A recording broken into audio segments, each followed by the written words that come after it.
Thank you for being here. My name is Vaden. I'm the CEO of Suede. This is our third day at Suede, so appreciate you guys being here. Payments industry is one of the most dynamic growth opportunities in financial services today. I think that's why we all love it. We're all operating in a market where stakes have never been higher. What separates companies that scale from the ones that stall is strength and execution of their sales organizations.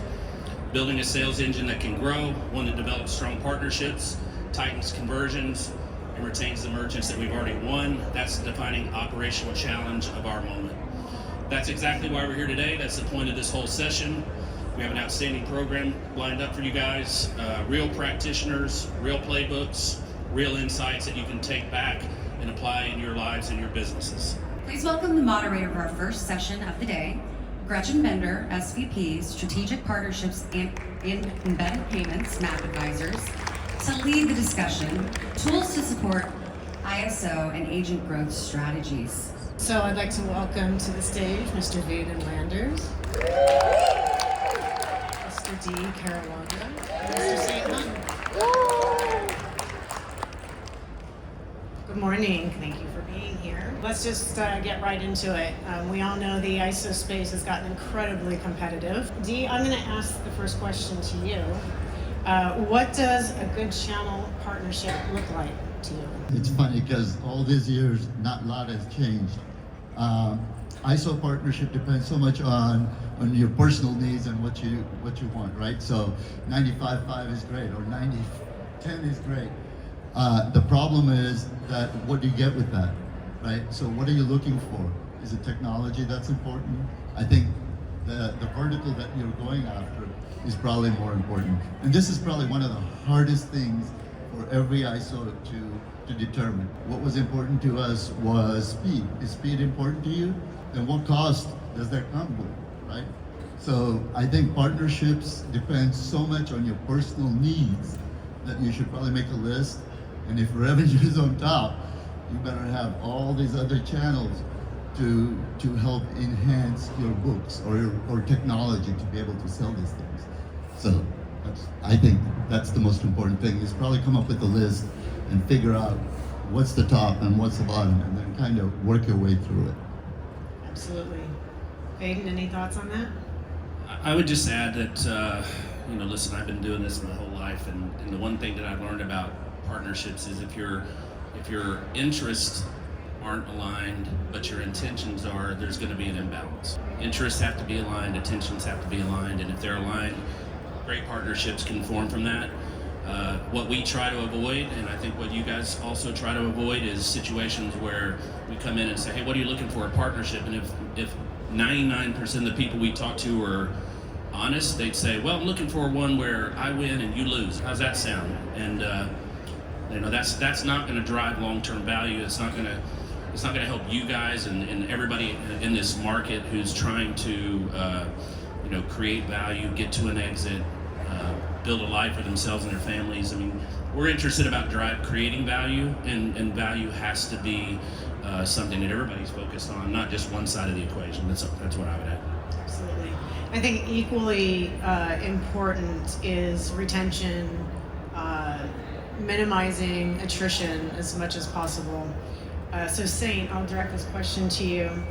What are ways that ISOs can bring value to their channel partnerships to help offset attrition? For attrition tools and retention, we have our own in-house tools, but bringing value is what this relationship has really done for us. And one way they bring value, which is also what we look for in a partnership, is strong communication, sometimes even over communication. I'll tell you guys, in the early days of our partnership with MI, now known as Suede, around the 28th to the 30th of every single month, I'd get a call from Mr. Chris Benaboo, and I'm like, why is this guy writing me? He's like, it's the 29th of the month, 6:30 p.m. Where are your deals? And I'm like, the deals are coming, man. We're a fourth quarter team, coach. And I resented that in the first probably 3, 4, 5 months, because I'd never felt it before. I didn't feel this, since 25 years ago when I was, a lowly salesperson at an ISO, and he's writing me as a CEO of my own company. But then that developed, into a rapport that developed into commiseration, that developed into talking about the macro picture, the micro picture, things, issues at my firm, issues at his firm, how we could correlate those issues and learn from them and get better. That correlated to trends within the industry and what we could improve in each of our organizations. And then it became a really, really strong rapport that led to an even stronger partnership. And supporting partners is incredibly important. So that leads into the next question, which over the years we've seen a lot of different pricing schemes for ISOs, sub-ISOs, agents. What was once a 50-50 revenue share has now become 90% plus. Sometimes there's buy rates, sometimes they're non-existent. Every new partnership comes with the ISO wanting the most advantageous pricing. So Vaden, this one goes to you as well. How has that impacted your third-party distribution model and really the competitive landscape? Third-party distribution is important. You don't get to scale without having lots of partners run around the streets, acquiring merchant relationships. You can't do that all with a direct sales channel unless you're like somebody like Spot On. When you have to give it to the distribution channel, you have to manage that strategy very carefully. I'm really passionate about this because this is something that we deal with every single day. Every call we get starts out at 95.5, and it's like the first question we ask is of what, right? But at the end of the day, I think it goes back to what Saint said. Like, you can give somebody 95.5, but as soon as the phone rings and you have to pick up that call and you have to provide support, then all of a sudden you're losing money. And so for us, we're trying to figure out a way to, how can we do an 80-20 and 85-15, but give you so much value that you make more on an 85-15 split than you would ever make on a 95-5 split because of the partnership that exists, because of the interaction and the trust and everything that goes into a real partnership. I'd like to see us as constituents in this business start to wrestle back control of our own destiny. And as long as we're allowing people to walk in and just start, give me everything, you keep nothing, and you do all the work and take all the liability too while you're at it, it's just a tough way to do business. We ought to make it more about value and less about, what that number is. That's the whole discussion, and that's where things kind of start to break down. Partnerships are relationships, and we have great relationships with the people we do business with, and those relationships end up turning into that value creation story that we're all trying to write. Are you seeing the same thing? Yeah, absolutely. So, a perfect example would be, we've been First Data Fiserv ISO for a long time, yet we put our petroleum business on PCS at a split because PCS provides a value that Fiserv necessarily doesn't for an ISO my size, right? So you got to know your petroleum, you got to know bypass, you got to know what buttons to push, what buttons to turn on. All of these little things create this friction. And there's so many people who are touching this. You've got ISOs, you've got agents, you've got gateways, you've got processors. And if one of those link breaks, kind of everything falls apart. So if you're getting 95.5, who's taking ownership of that? Is it going to be the processor at that 5%? Right? So the truth is we're all struggling with it. How do you overcome this? And I think one of the biggest things, we've talked about this, is hoping to bring more value aside from just your service level, you technology, value-added products, payroll, CRMs. There's tons of other value-added products that we bring in that I think creates an overall value for the agents and ISOs that makes it a little bit more attractive. It's hard as hell trying to fight against 90-10, you guys. It's impossible. We don't do it. We do not go over 80-20 anymore. It's not worth it for us at all. I've got to repeat that same sentiment about not going to 90-10. As an ISO 15 years ago, we started getting our first 100% offers, but I think to Vaden's point, 100% of what? They're basically baking you a little kid-sized personal pan pizza and saying, look, you get all of this, and there are all these hidden fees. There's refund interchange, there's annual fees, there's some POS upgrade fees, all this BS that they're charging your merchants and not sharing in on it. So I have to agree with Vaden and Dee. My mind was blown in the beginning when our COO introduced us to MI and now Suede, when I was like, what are you talking about? 80% split. We've been getting 100% split. Every processor's lining up, giving us everything. And he's like, no, you don't understand. The value, I've done the math. They showed us a Schedule A with items we've never even seen before if we become an FSP. Who's out there making ISOs into FSPs? Nearly nobody, but they took the lead. And not only that, they're bringing such a strong value proposition, or they did bring such a strong value proposition with pioneering dual pricing a couple years back, and their Valor Paytech product having dual pricing in that software embedded right in the terminal. If I could just emphasize before we move on, and you guys talked about it, it comes down to a value exchange. You should be getting value, your partner should be getting value, it should translate to value for both parties. If it doesn't, it'll never work no matter what your split is. Are you ready to buy a case of Valor at a time? That's the question. Yeah. Or 8. We talk about building value, that's what ISOs need to grow. And I think pretty much every ISO that starts, or even every agent that builds up their book has an exit strategy at some point. That's the goal, right? Is to build your book up profitably, grow year over year, and then exit. I'm actually going to answer the next question first, but I'd like to do it from two perspectives. So the next question is, what is one piece of advice you would offer sales organizations or individuals who are building their portfolios to sell them one day? So this is what MAPP Advisors does. We talk to ISOs, we talk to agents, sub-ISOs, gateway companies, really anybody in the industry that has an exit strategy.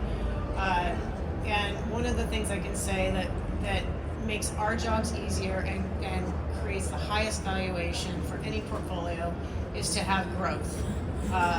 Put on more mids every month than you're losing, put on more revenue every month than you're losing, take care of those merchants. It's much easier to sell a portfolio with a higher valuation that is growing than one that is attriting. But from another perspective, I'd like to hear from those of you who buy portfolios as ISOs, what you guys are looking for. That would be you. Listen, I think it goes back to the value exchange conversation we just had. Good books, structured correctly, with growth and attrition guarantees and all the aspects that create value for both sides. Everybody wonders, why can't I get more than 32 times for my book? And the reality is you can, but you just got to be willing to offer value in exchange for value. And we tend to pay premium multiples in this space because we don't look at it as buying residuals. We look at it as buying growth, buying our way into partnerships that last, protecting our downside, limiting attrition. I look at assets every single day, and the last probably 10 I've looked at are losing more accounts than they're signing. And that's a problem that I think persists across our whole industry. We're now paying the price for the fact that we spoiled all these guys out there, and they're bringing us books that they built the way we taught them how to build them, and they're wondering why they're not getting the value exchange. So just to go back to it, retention is key. If you're not growing and if you're losing business, you're never going to get what you want out of your business. So I would say focus your energy on growth. And that's not just new customer acquisition. There's 3 kinds of revenue we look at. There's new revenue, there's expansion revenue, and there's retention revenue. And the better all 3 of those things are, the more money you're going to get. That's not even it's not even really a negotiation at that point in time. It's like, what number can we land on that we both like? If I can add to that, not that I know, but I know a lot smarter people than me who say, I think cleaning up your book is probably very important. Guys like me who have smaller ISOs, a lot of these things, personal things that are on there, start cleaning up your books. Get a lot of this personal stuff out of the way, because it's all about the EBITDA at the end of the day, the bottom line. So that's my 2 cents. Especially if you're selling your company, and it's not that you have to get it out, because people who own businesses have the luxury of doing things and expensing it to the business. Just put it somewhere where it's on an adjusted EBITDA line, so that when we go looking at it, we don't have to go on an Easter egg hunt. You've already defined what it is, because that slows deals down. Is when you're trying to find out what is this boat maintenance that Dee's got here on his P&L. I'm like, boat captain. I mean, you laugh. You guys laugh. I see this shit every day. Vaden, it's a lifestyle. It's a lifestyle business. It is. I just have to add probably unpopular opinion that I would advise people not to sell unless you absolutely have to. Being in this industry for 30 years, we've sold our portfolio twice. First time was probably 15 years ago because we were operating on fumes and we had to. We sold to recapitalize and we probably got something like 26x, 26 months on our portfolio. It's an embarrassing number in hindsight, but we had to do it. We had to sell to grow, to survive. And the second time around, which happened probably 6-7 years after that, we sold in the 40s and we were like, yes, we got a W, yes. But in hindsight, we left so much money on the table, and I would just say that don't sell unless you have to. There are two reasons. One is to recapitalize, second is to expand. So the first time was to recapitalize, and the second was to expand into where we are now. But if you are gonna sell, we just happen to have some panelists that can represent M&A transactions, and I think LMP behind Vaden is still very interested. We are actively buying. And I am actively selling. No, because we're buying from you. I am actively doing absolutely nothing. I'd say the last thing is start early too. If you have an exit strategy, start thinking about it. Start figuring out what you need to do. Make sure your residuals are in order, house is in order, financials are in order. If I could just make one more comment based on what you just said about encouraging people not to sell, and to bring this thing full circle to the first question you asked, it all comes back to partnerships. So if you want to sell a portfolio or you don't want to sell a portfolio, but you feel like you need to sell a portfolio, it's the only option you have to raise capital, have a different conversation with your partner, just like we did. Say, hey, is there any way to access capital through our partnership other than me selling my portfolio? And when you ask that question, you might get an answer you like, you might not, but if you don't, then that helps you to start to look for other partnerships that offer that sort of flexibility to where you don't have to sell. Because you're right, the more you sell along the way, the less there is to sell at the end. Portfolio sales along the way complicate enterprise transactions, they just do. There's no way around it. But there are so many people out there today that build it, sell it, build it, sell it, build it, sell it. And they may make more money doing that over the course of 5 or 6 or 7 or 10 years than they would ever make selling it all together at once. But that's just a choice. That's something you have to think about. I always say, think about what the destination is and then back your way into it from there.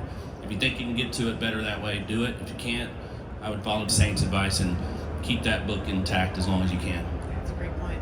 Let's talk about stickiness in a merchant portfolio. We talked a lot about just compensation models and pricing, and with SaaS companies out there, all the new technology, how are traditional ISOs competing with that, and how are you guys helping? Our goal is to increase per merchant earning. And so a lot of what we're doing, Impact Tech Lab has a program where we're giving away free websites to our existing merchants. Not only that, but then expanding it to where we're giving e-commerce sites to these merchants who don't have it, expanding.